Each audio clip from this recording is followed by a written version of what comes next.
je viens juste de revenir de courir.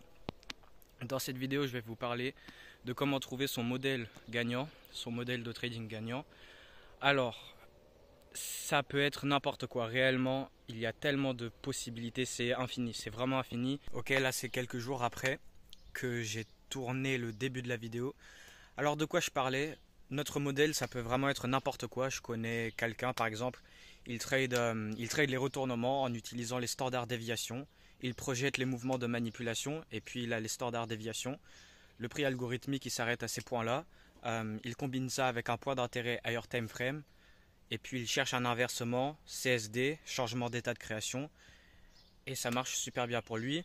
Ou alors ça peut être n'importe quoi. Ça peut même simplement être le modèle 2022 ou le modèle licorne ou n'importe quoi. Ou alors ça peut même être tradé uniquement avec les fair value gap. Ou alors ça peut être n'importe quoi. Moi personnellement, j'utilise un petit peu de tout. Moi j'ai nommé mon modèle le modèle ATM. Je trade le modèle des traders de Curaçao. Et vraiment, notre modèle, ça peut être n'importe quoi. Et quand je dis n'importe quoi, ça peut vraiment être n'importe quoi. Ça n'a même pas besoin d'être quelque chose en lien avec les concepts d'ICT. On peut trader quelque chose avec les VWAP, avec les moyennes mobiles, ou je sais pas, je raconte n'importe quoi, ou alors l'order flow, ou je sais pas, mais n'importe quoi. Mais il faut principalement que ça soit quelque chose qui fasse du sens pour nous. On comprend pourquoi est-ce que ça fait ce que ça fait. Quelque chose qui se répète. Et préférablement quelque chose qui peut se backtester, qu'on peut backtester. Bon, je recoupe, je suis à l'intérieur maintenant. Ça va être une vidéo courte. J'ai un gros manque d'inspiration, mais je veux parler de ça, les modèles, avoir son modèle de trading gagnant, et je vais donc répondre, même si ça va être un peu court, je vais répondre à la question de la vidéo. Aussi, je suis ici parce que je n'étais pas très confortable dans l'arbre, et là je vais aller me laver parce que voilà, je viens de faire du sport aussi. Pareil que quand j'ai débuté la vidéo quelques jours avant, je porte le même t-shirt. Mais alors, en fait, pour faire les choses simples, la chose principale, c'est qu'il faut que ça soit quelque chose qui nous fait du sens, pardon. Quelque chose qu'on comprend et qui est facile à nous, qui est facile quoi, et qu'on peut backtester, qu'on peut repasser dans la data passée. Et qu'on sait réellement de quoi qu'est-ce qu'on cherche en fait. C'est vraiment la même chose qu'on cherche encore et encore, et qu'on soit sûr qu'elle se répète, et qu'on soit sûr que ça se répète quelques fois les semaines. Ça peut être une fois par semaine ou alors même 5 fois par semaine, ça dépend. Ce que je vais faire bientôt sur ma chaîne, c'est que je vais sortir une ou des vidéos sur mon modèle de trading, expliquer tout sur mon modèle. Et puis pour des exemples, il y a tout simplement mes récaps de trade pour voir des exemples du modèle en action. Et pour ce qui est du backtesting, j'aimerais bien faire des sortes de sessions backtesting et montrer des sessions de backtesting, mais je préfère le faire personnellement et tout le monde peut le faire soi-même en fait. Et ça sert pas à grand chose. Moi en fait, je suis le genre de personne où j'ai juste besoin de voir 10 exemples du modèle et pour moi ça me suffit, pas une centaine, j'ai pas besoin de backtester 5 années de data. Quand je sais que mon modèle, il existe, il est présent, ça se répète et je sais ce que je cherche et que je le maîtrise et que ça fasse du sens, eh bien c'est tout ce qu'il me faut. Et on travaille dessus, quoi. On fait le travail qu'il y a à faire pour pouvoir le reconnaître, pour pouvoir exécuter dessus. Une fois que c'est le market open, le but c'est pas d'apprendre ou de faire je ne sais quoi. On est là pour pratiquer ce qu'on a déjà fait de près en fait. On est déjà prêt pour pratiquer ce que c'est qu'on sait faire. C'est uniquement hors des graphiques qu'on travaille, hors la période de trading, qu'on améliore la chose. Et waouh, c'est n'importe quoi. Donc vraiment, principalement, il faut que ça soit quelque chose qui fasse du sens. Trader n'importe quoi, ça peut être du break and retest.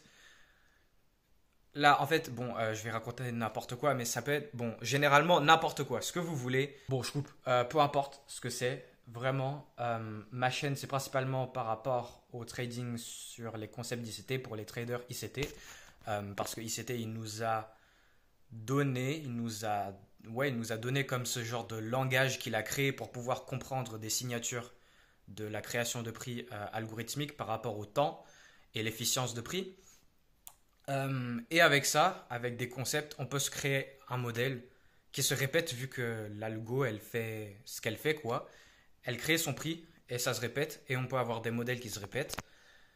Et bon, là, j'espère que c'est clair, mais j'ai l'impression de dire n'importe quoi. Mais voilà, c'est une chose qu'on cherche, notre stratégie, notre edge. On n'est pas là à faire du gambling, c'est ce que je faisais avant. Avant, ouais, j'ai des super bonnes connaissances graphiques, mais ce que je ferais, c'est que c'est le market open. Je suis là, j'analyse avec mes connaissances, j'essaie de savoir si ça va monter ou descendre. Et derrière, je suis en train d'intervenir. Mais en réalité, je ne savais même pas, mais je faisais du gambling parce que je suis en train d'intervenir. Ok, je peux gagner ou perdre, je peux gagner, je peux même être rentable, mais je suis en train d'intervenir comme ça sur ce que je vois sur... Il n'y a pas vraiment un réel modèle parce que là, par exemple, littéralement, là, au niveau où je suis, je prédis littéralement tous les mouvements du marché, mais je peux très bien faire ça, mais ne pas participer parce que mon modèle, il n'est pas présent. C'est un edge où c'est vraiment un truc précis et c'est tout ce qu'il me faut, c'est tout ce que j'ai besoin. Euh, et ouais, quoi, parce que, et de toute façon, même si on croit, après ça dépend les gens, on peut faire un trading actif où on n'a pas réellement un modèle, on est là, on joue avec ce qu'on sait, on est là, on entre. Ça dépend les traders, mais pour ce qui est de moi, ça n'a pas marché pendant quelques mois.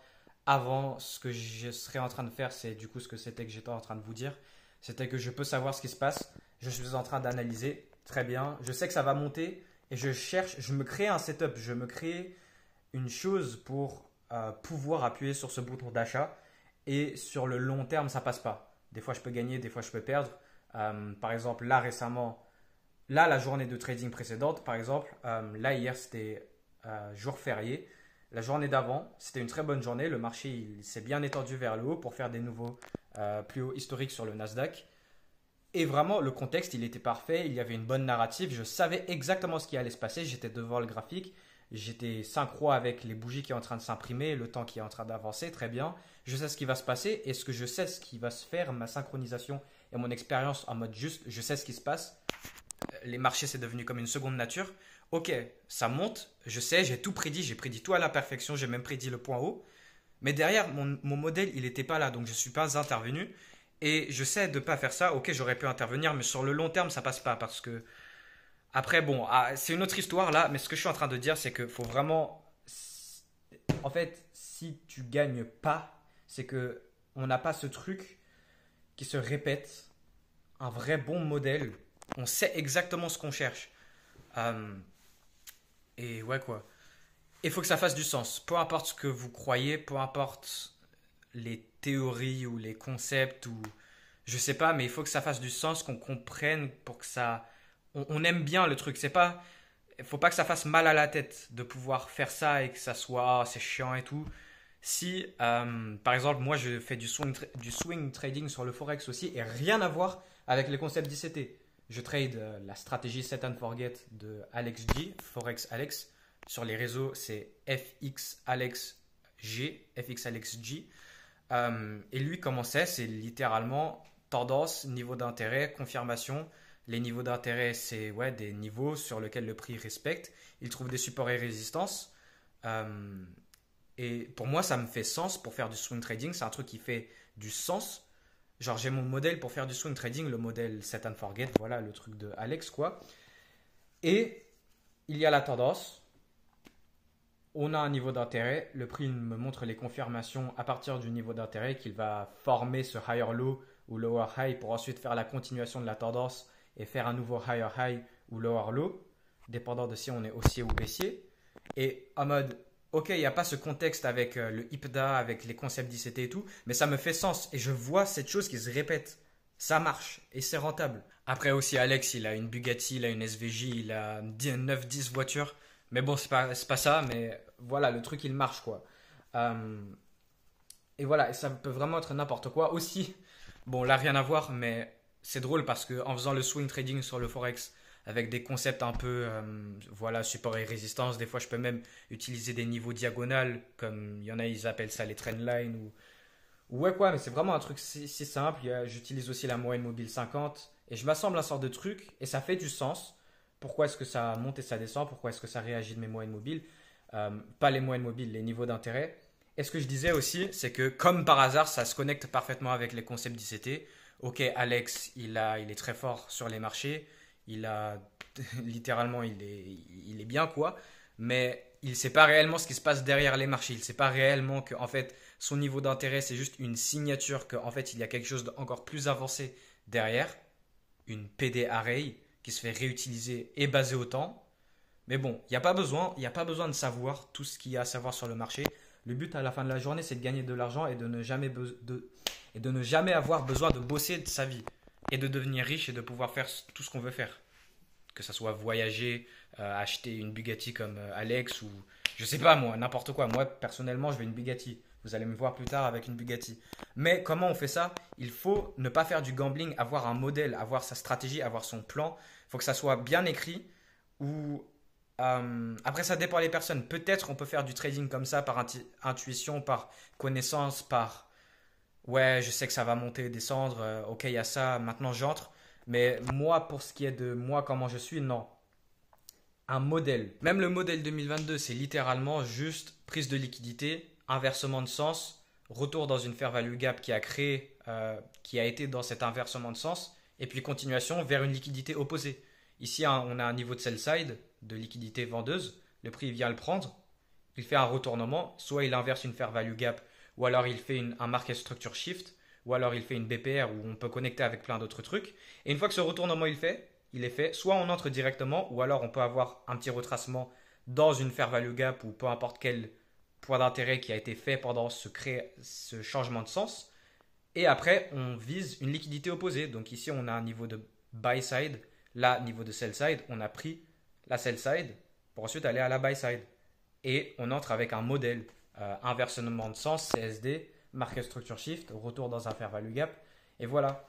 Et aussi, ah ouais, un truc il a dit, et qu'en vrai, je résonne avec ça, c'est que vous devrez pouvoir écrire votre modèle derrière une carte de business, ou juste une carte, par exemple, une carte, quoi, la taille d'une carte, une carte Pokémon ou je ne sais quoi, écrire derrière tous les étapes, points d'intérêt sur les temporalités plus grandes, de la SMT divergence, une prise de liquidité, le CSD, et targeter une liquidité opposée, ou alors utiliser les temps cycliques. Des fois, j'utilise les temps cycliques. Mais voilà quoi. De toute façon, je vais faire tout ce qu'il y a à faire pour montrer aux autres mon modèle, expliquer mon modèle parce que c'est pas vraiment clair. J'ai fait une vidéo il y a quelques mois sur ma stratégie, sur mon modèle, mais c'était pas vraiment clair et là il y a beaucoup de raffinage et c'est beaucoup mieux qu'avant. Et en plus, vous aurez plein d'exemples avec tout ce qui est de mes récaps de trade évolutifs, avec cette série qui continuera à l'infini. Et ouais, j'avais déjà dit dans des vidéos précédentes où je compte faire un sorte de bootcamp comme TJR ou alors vous tradez le modèle de TJR. Vraiment n'importe quoi. Mais TJR, par exemple, il a fait son bootcamp où pendant tous les jours, pendant l'été d'il y a 2 ans, tous les jours sur son PC, il fait une vidéo différente sur tous les concepts différents et au fur et à mesure, il construit un modèle, une stratégie que n'importe qui peut utiliser pour être gagnant et gagner quoi. Moi personnellement, je ne trade pas la stratégie à TJR. On trade similairement, on trade tous les deux les concepts d'ICT. Mais voilà, je compte faire le même genre de choses que TJR